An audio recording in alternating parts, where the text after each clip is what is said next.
Welcome to Brain Vision. A 120 VRMS 60 Hz source supplies two loads connected in parallel. For first, find the power factor of the parallel combination, and B, calculate the value of capacitance connected in parallel that will raise the power factor to the unity. And the loads are connected at theta 1 equals cos inverse of 0.8 power factor. Theta 1 is 36.87 degrees. Calculating from here the apparent power P1 by cos theta 1 equals 24 into 10 raised to the power 3 divided by 0.8, and the apparent power is 30 kilovolt ampere.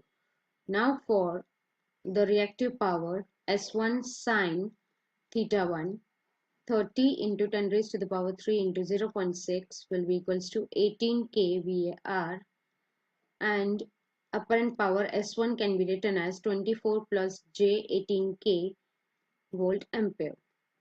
Then for load 2, apparent power is P2 by cos theta 2, which is equals to 40 into 10 raised to the power 3 divided by 0.95, and the value for apparent power is 42.105 kilovolt ampere.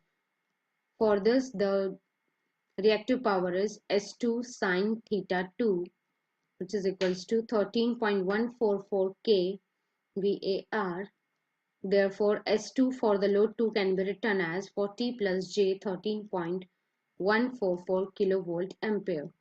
Now the total apparent power is S1 plus S2. Adding it will give 64 plus J 31.144 kilovolt ampere, and the theta value will be equals to theta equals tan inverse of 31.144 divided by 64 equals 25.95 degrees.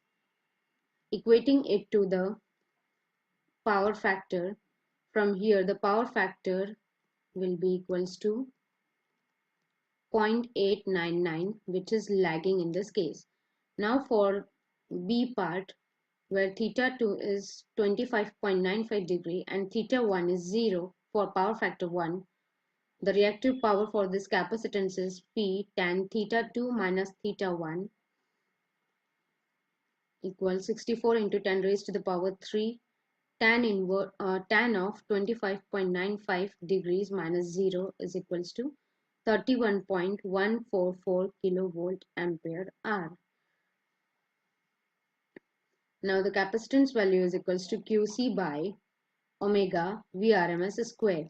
Substitute the values 31.144 into 10 raised to the power 3 divide 2 pi into 60 into Vrms is 120 whole square.